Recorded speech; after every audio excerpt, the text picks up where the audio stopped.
देखो अभी तक हम लोगों ने वेरिएबल की पावर वेरिएबल वाले सवाल किए। अब जैसे कुछ ऐसे सवाल करें जिसमें कांस्टेंट की पावर वेरिएबल हो, मतलब देखो जैसे इस टाइप का क्वेश्चन है ना, limit x tending to infinity a की पावर x। अब देखो इसमें a कांस्टेंट है और पावर वेरिएबल है। कांस्टेंट की पावर मतलब देखो ये मतलब ऐसा नहीं है कि अंदर भी x हो पावर में भी x हो, है ना। यहां पर देखो क्या हो रहा है कि अंदर कांस्टेंट है और पावर वेरिएबल है, मतलब कांस्टेंट की पावर वेरिएबल वाले देखो हमें क्वेश्चन करने हैं। ठीक है, देखो ध्यान दो। देखो होता क्या है, हम लोगों ने पढ़ा था y इक्वल टू ए की पावर x में देखो अगर a 1 से बड़ा लिया जाए तो ये क्वेश्चन कुछ इस तरह होता है ना। ये 0 है, ये पॉइंट होगा 0,1। देखो इस तरह से है ना, मतलब अगर a 1 से बड़ा है तो ग्राफ ऐसे होता है। देखो मैंने बताया था आपको कि यहां पर अगर हम x टेंडिंग टू इंफिनिटी की वैल्यू लेंगे, मतलब अगर हम x को इंफिनिटी लेंगे तो y कहां जाएगा, इंफिनिटी पर है। तो इसका आंसर क्या हो जाएगा, बोलो इंफिनिटी। ठीक है, अगर हम x को इंफिनिटी लेंगे तो a की पावर x कहां जाएगा, बोलो इंफिनिटी पर जाएगा। ध्यान दो, अगर a 1 से बड़ा है। देखो अगर मान लो a 0 और 1 के बीच में है तो देखो क्या होगा, ये ग्राफ कुछ ऐसे जाएगा, ऐसे, है ना। अब देखो इस केस में क्या होगा, अगर हम लोग x टेंडिंग टू इंफिनिटी लेंगे और a की पावर x करेंगे, देखो अगर x को इंफिनिटी लेंगे और a 0 1 के बीच में है तो देखो वैल्यू ऑलमोस्ट 0 होगी, है ना। मतलब अगर हम x को इंफिनिटी लेंगे तो a की पावर x इंफिनिटी जाएगा अगर a 1 से बड़ा होगा तब, और अगर हम a को 0 1 के बीच में लेंगे और x को इंफिनिटी करेंगे, देखो अगर हम x को इंफिनिटी ले जाएंगे तो फंक्शन की वैल्यू ऑलमोस्ट 0, मतलब y की वैल्यू ऑलमोस्ट 0, है ना। ये मैंने आपको ग्राफिकल में भी समझाया था। ठीक है, तो मतलब देखो इसका रिजल्ट अगर हम a 1 से बड़ा लेंगे तो इंफिनिटी आएगा, अगर हम a को 0 1 के बीच में लेंगे तो रिजल्ट 0 आएगा। ठीक है, अच्छा अगर हम a को 0 के बराबर लेंगे तब भी रिजल्ट 0 ही आएगा। जैसे मान लो अगर हम एग्जैक्ट 0 ले लें, हाँ, और पावर x करते, तो अगर हम एग्जैक्ट 0 लेंगे तब भी आंसर 0 ही आएगा। मतलब अगर हम a को 0 के इक्वल कर देंगे तब भी आंसर 0 ही आएगा। ध्यान दो, ठीक। अच्छा देखो अगर हम a को 1 के बराबर ले लें, मतलब देखो ये एग्जैक्ट 1 कर दें, तो अब एग्जैक्ट 1 है तो देखो आंसर 1 ही आएगा। अगर हम a को 1 के बराबर लेंगे तो आंसर देखो 1 ही आएगा। हाँ, एग्जैक्ट 1 है तो आंसर 1 ही आ जाएगा। तो देखो a हो गया 0 1 के बीच में, a 1 हो गया, a 1 से बड़ा हो गया। अब अगर मान लो हम a को निगेटिव ले लें, a को निगेटिव ले लें मान लो, तो देखो अगर हम a को निगेटिव लेंगे तो ये लिमिट डज नॉट एग्जिस्ट हो जाएगी। ध्यान देना, नॉट एग्जिस्ट। देखो वजह क्या है, वजह ये है जैसे कि मान लो अगर आप y बराबर a की पावर x लो, a को निगेटिव ले लो, जैसे मान लो मैंने a को -1/2 ले लिया। अब अगर हम x को इंफिनिटी पर ले जाएंगे, देखो दिक्कत क्या आएगी, ऐसे बहुत सी वैल्यूज आएगी। जैसे मान लो मैंने एक वैल्यू ले ली, है ना, फॉर एग्जांपल देखो मैंने एक वैल्यू ले ली 503/1000। देखो अब देखो इसमें न्यूमरेटर तो क्या है कि ऑड है और डिनोमिनेटर इवन है। तो देखो इसमें क्या होगा, इस टाइप के टर्म में जैसे आपने ये लिया मान लो -1 की पावर 503 डिवाइड बाई 1000। अब इसको ऐसे भी लिखा जा सकता है 503 होल की पावर 1/1000। ध्यान दो, अब माइनस की पावर देखो ऑड है तो वैल्यू निगेटिव ही रहेगी, और लेकिन उस नेगेटिव की पावर 1/even, तो फिर सब कुछ इमेजिनरी हो जाएगा। तो इस प्रकार के x जब भी इसको मिलेंगे ये वैल्यू अनडिफाइंड हो जाएगी, मतलब इमेजिनरी हो जाएगी। क्योंकि देखो जब भी आप ऊपर, फॉर एग्जाम्पल जब भी आप ऊपर ऑड नंबर लोगे और नीचे इवन नंबर लोगे, है ना, ऐसे आपने -1/2 की पावर 503 अपॉन 1000 लिया। अब देखो इसको ऐसे भी लिख सकते हैं -1/2 की पावर 503 होल की पावर 1/1000। अब -1/2 की पावर 503 मतलब वैल्यू क्या हो गई बोलो, निगेटिव, और पूरे की पावर 1/1000, है ना। तो निगेटिव की पावर 1/even नंबर, है ना, निगेटिव की पावर देखो 1/even नंबर, तो ये पूरा नंबर क्या हो जाएगा बोलो, इमेजिनरी हो जाएगा। तो देखो इस प्रकार के बहुत सारे x इसको मिलेंगे, जब भी x ऐसा मिलेगा तो ये पूरी की पूरी वैल्यू क्या बन जाएगी बोलो, इमेजिनरी बन जाएगी, ध्यान देना। इसीलिए a को निगेटिव नहीं ले रहे हैं, है ना, क्योंकि a को कोई भी निगेटिव नंबर लोगे, क्योंकि x जा रहा है इन्फिनिटी पर, तो जब x इन्फिनिटी पर जा रहा है तो ऐसे बहुत से टर्म x को मिलेंगे। इन्फिनिटी का मतलब बहुत बड़ी वैल्यू, तो इन्फिनिटी के आसपास इस प्रकार के बहुत से टर्म इसको मिलेंगे जहां पर ये फंक्शन अनडिफाइंड हो जाएगा। इसीलिए a नेगेटिव होने पर इसको नॉट एग्जिस्ट कहेंगे, ध्यान देना।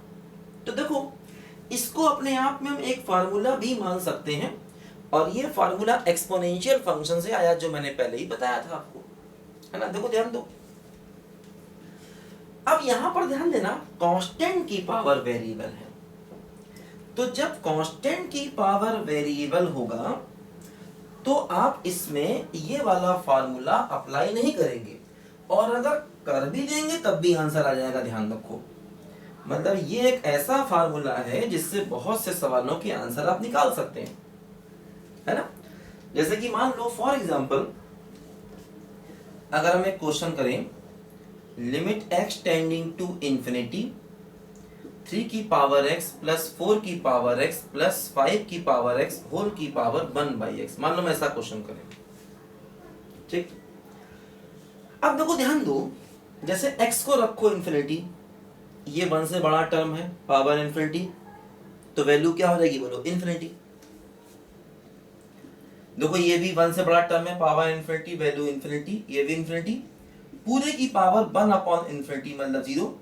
देखो ये क्या आ गया, इंफिनिटी की पावर 0, है ना। तो देखो ये रिजल्ट क्या आ गया बोलो, इंफिनिटी की पावर 0। तो इंफिनिटी की पावर 0 क्या होता है, अनडिफाइंड फॉर्म। तो अब देखो ये वेरिएबल की पावर वेरिएबल है एक्चुअली, तो हम इसमें चाहे तो लॉग ले सकते हैं, मतलब इस क्वेश्चन को हम इस मेथड से चाहे तो कर सकते हैं, है ना।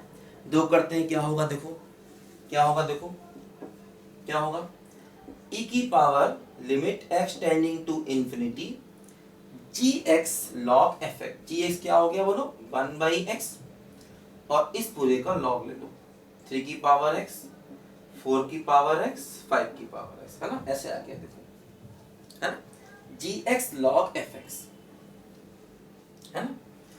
अब देखो यहां पर क्या होगा, अगर हम x की वैल्यू, मतलब इसको हम ऐसे भी लिख सकते हैं, e की power limit x tending to infinity log 3 की पावर x 4 की पावर x 5 की पावर x बाई x। देखो x को रखो इंफिनिटी, तो देखो ये इंफिनिटी बाई इंफिनिटी फॉर्म बन रहा है, इंफिनिटी बाई इंफिनिटी फॉर्म में हम लोग लॉपिटल लगा सकते हैं, है ना।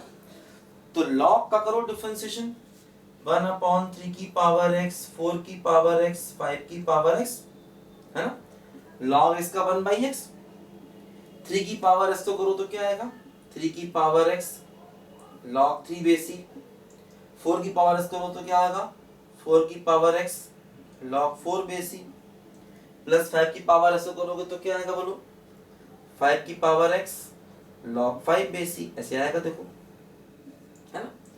और x का डिफरेंशिएशन 1 हो जाएगा, है ना। तो log ऑफ जिसका देखो हमने किया, है ना, तो log x का 1/x और सबको अलग अलग कर दिया। अब देखो यहां पर क्या होगा, देखो ध्यान दो, क्या होगा यहां पर, अगर आप x को इंफिनिटी लोगे तो देखो यहां पर क्या हो रहा है, 3 की पावर x 4 की पावर x 5 की पावर x, है ना, और देखो नीचे भी 3 की पावर x, 4 की पावर x। देखो फिर से ये actually infinity by infinity form बन रहा है। देखो फिर से वही फॉर्म बन रहा है, क्योंकि अगर आप x को इंफिनिटी लोगे तो ये इंफिनिटी, ये इंफिनिटी, ये इंफिनिटी और ये भी infinity, infinity by infinity form बन रहा है। तो अब देखो यहाँ पर समस्या ये आ गई है कि लॉपिटल लगाने से कोई खास फायदा नहीं हुआ, है ना। अब देखो ये क्वेश्चन किया कैसे जाए, आगे फिर लॉपिटल लगाओगे फिर दिक्कत आ जाएगी। अब देखो एक काम ये करो कि जो सबसे बड़ा टर्म है उससे डिवाइड कर दो, सबसे बड़े टर्म से यहां पर देखो डिवाइड कर दो। जैसे कि मान लो अगर मैं आपको एक छोटा सा क्वेश्चन दे दूं, मान लो मैंने क्वेश्चन दिया x टेंडिंग टू इंफिनिटी 3 की पावर x, 4 की पावर x अपॉन 2 की पावर x प्लस 5 की पावर x, ऐसे क्वेश्चन दिया मान लो। अब अगर तुम इसमें लॉपिटल लगाओगे तब भी कोई फायदा नहीं होगा, है ना, क्योंकि देखो यही टर्म फिर आ जाएंगे ऊपर, है ना। तो देखो इसका बेस्ट मेथड ये होता है कि तुम 5 की पावर x से ऊपर नीचे डिवाइड कर दो हर जगह, है ना। देखो जो सबसे बड़ा टर्म है 5 की पावर x, उससे डिवाइड कर दो तो क्या बनेगा, देखो 3/5 होल की पावर x, 4/5 होल की पावर x अपॉन 2/5 होल की पावर x प्लस 1। अब देखो ये 1 से छोटा टर्म है ना, 3/5, 3/5 का मतलब 1 से कम, तो a क्या हो गया बोलो, 1 से कम, a 1 से कम है तो वैल्यू 0 हो जाएगी। देखो ये भी 4/5 1 से कम और पावर है इंफिनिटी तो वैल्यू 0। ये भी देखो 2/5 1 से कम, पावर इंफिनिटी तो 0 प्लस 1 तो 0/1, आंसर क्या आ गया, 0 आ गया, ध्यान दो, है ना। तो अगर इस प्रकार का क्वेश्चन तुम्हें दिया जाए, इसमें तुम लॉपिटल लगाने की कोशिश करोगे तो सवाल सॉल्व नहीं होगा, वो बढ़ता ही जाएगा, क्योंकि जब आप इसका डिफरेंशिएशन करोगे फिर वही आ जाएगा। तो वही बात देखो यहाँ पर भी है, हम इसमें भी देखो क्या करें, 5 की पावर x से डिवाइड कर दें ऊपर नीचे, है ना। देखो यही क्वेश्चन ऐसा ही है, तो 5 की पावर x से आप ऊपर नीचे डिवाइड करोगे तो देखो क्या होगा, e की पावर में limit x tending to infinity, देखो ऊपर क्या होगा 3/5 होल की power x log 3 base e, देखो 4/5 होल की power x log 4 base e plus log 5 base e। देखो नीचे भी 5 की पावर x से डिवाइड करो तो 3/5 होल की पावर x, 4/5 होल की पावर x प्लस 1। अब देखो क्या होगा, ये देखो 1 से छोटा, पावर इंफिनिटी तो वैल्यू 0 0, ये 0 ये 0, तो क्या आंसर आएगा, आंसर आएगा बस e की पावर, देखो ये बचेगा log 5 बेस e जो कि 5 आ गया, देखो ये आंसर आ गया 5। तो देखो अगर हमने इसमें इंफिनिटी की पावर 0 में ये वाला फार्मूला लगाया तो आंसर आ गया। अब देखो इसी क्वेश्चन को मैं बड़ी आसानी से करके बताता हूं, जो कैसे, हम एक काम करें, देखो इसमें से 5 की पावर x बाहर कॉमन ले लें। देखो जैसे ही हम 5 की पावर x कॉमन लेंगे 1/x है तो सिर्फ बाहर 5 आएगा, अंदर आएगा 3/5 होल की पावर x, 4/5 होल की पावर x प्लस 1 होल की पावर 1/x, ध्यान दो, है ना। जैसे ही हम अंदर से 5 की पावर x कॉमन लेंगे बाहर सिर्फ 5 आएगा क्योंकि पावर 1/x भी है। तो अब देखो क्या फायदा हुआ, ये 5, देखो ये 1 से छोटा टर्म, पावर इंफिनिटी, टर्म 1 से छोटा पावर इंफिनिटी तो वैल्यू 0, तो 0 प्लस 0 प्लस 1, और देखो 1 अपॉन इंफिनिटी तो ये भी 0, तो 5 इंटू 1 की पावर 0, तो आंसर कितना हो गया बोलो 5। यही हमारे क्वेश्चन का आंसर आ गया, देखो यहां भी वही आया था। तो ऐसे क्वेश्चन को अगर ऐसे करेंगे तो ज्यादा आसानी से निकलेंगे, है ना। इसी कॉन्सेप्ट को लगा रहे हैं बस, है ना। देखो जैसे मैंने बताया आपको ये वाला question, x tending to infinity 3 की पावर x प्लस 4 की पावर x अपॉन 2 की पावर x प्लस 5 की पावर x। देखो इसमें भी इंफिनिटी बाय इंफिनिटी फॉर्म बनेगी, तो इसको लॉपिटल से करोगे तो समस्या हो जाएगी, नहीं हो पाएगा। तो देखो इन सब में सबसे बड़ा टर्म क्या है, 5 की पावर x, तो 5 की पावर x से ऊपर नीचे डिवाइड कर दो, है ना। देखो ये 3/5, ये 4/5, ये 2/5, ये 1। तो देखो 3/5 मतलब 1 से छोटा, पावर इनफिनिटी तो वैल्यू 0। 4/5 1 से छोटा, पावर इनफिनिटी तो वैल्यू 0। 2/5 1 से छोटा, पावर इनफिनिटी तो वैल्यू 0 प्लस 1। तो 0/1 आंसर क्या आ गया, देखो 0 आ गया, ध्यान दो, है ना। यहाँ भी देखो वही किया, लॉपिटल एक बार लगाया, फिर देखो हमने वही 3 की पावर 5 की पावर x से डिवाइड कर दिया, आंसर आ गया। लेकिन देखो ज्यादा अच्छा मेथड यहाँ पर ये है ना।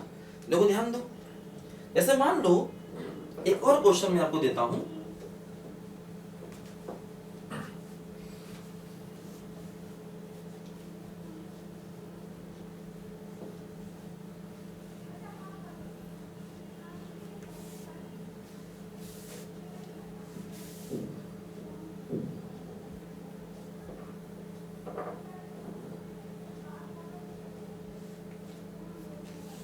देखो जैसे मान लो ये क्वेश्चन है, 1 की पावर cosec स्क्वायर x, 2 की पावर cosec स्क्वायर x, 3 की power cosec square x up to n की power cosec square x whole की पावर sin स्क्वायर x। देखो ऐसा क्वेश्चन है, देखो x को रखेंगे इंफिनिटी को, है ना। देखो क्या हो रहा है, x को रखेंगे 0, x टेंडिंग टू 0 है, देखो x टेंडिंग टू 0 है। देखो जैसे cosec 0 होता है इंफिनिटी, ये भी इंफिनिटी, तो 2 की पावर इंफिनिटी मतलब इंफिनिटी, 3 की पावर इंफिनिटी मतलब इंफिनिटी। तो इंफिनिटी की पावर क्या हो रहा है, बोलो 0 हो रहा, ध्यान दो, इंफिनिटी की पावर 0 हो रहा है। तो क्या करना चाहिए, इस फार्मूले से किया तो क्वेश्चन नहीं हो पाएगा। देखो एक काम करें, सबसे बड़ा टर्म अंदर से कॉमन ले लें।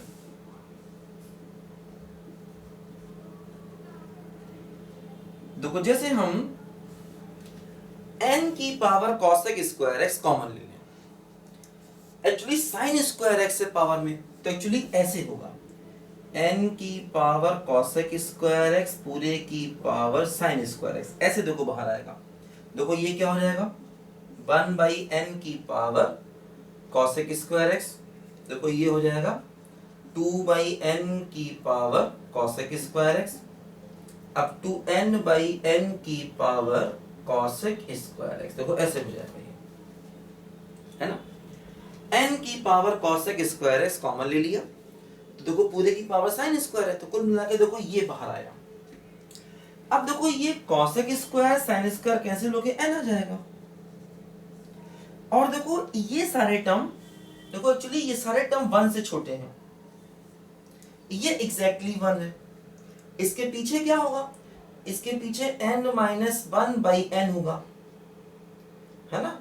और देखो ये भी 1 से छोटा होगा, तो ये एग्जैक्टली 1 है ना। ये सब टर्म 1 से छोटे हैं और पावर है इंफिनिटी, इन सब की वैल्यू 0 हो जाएगी। लेकिन ये एग्जैक्टली 1 है, तो 1 की पावर एनीथिंग क्या होगा, 1।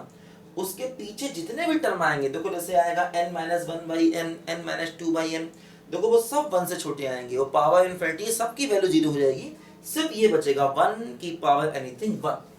तो ये n बचा, देखो ये आ गया बाहर n, और ये 0 0 0 0 क्या हो गया 1, तो आंसर क्या आ गया, बोलो n। देखो ध्यान देना यहाँ पर, ये जो टर्म्स हैं ये n टर्म्स हैं n, और लिमिट x टेंडिंग टू 0 है, मतलब ये इनफाइनाइट टर्म्स नहीं है। देखो 1 2 3 से लेकर n टर्म्स हैं, और लिमिट x टेंडिंग टू 0 है, इसीलिए हमने सब पर लिमिट अलग अलग लगा दिया।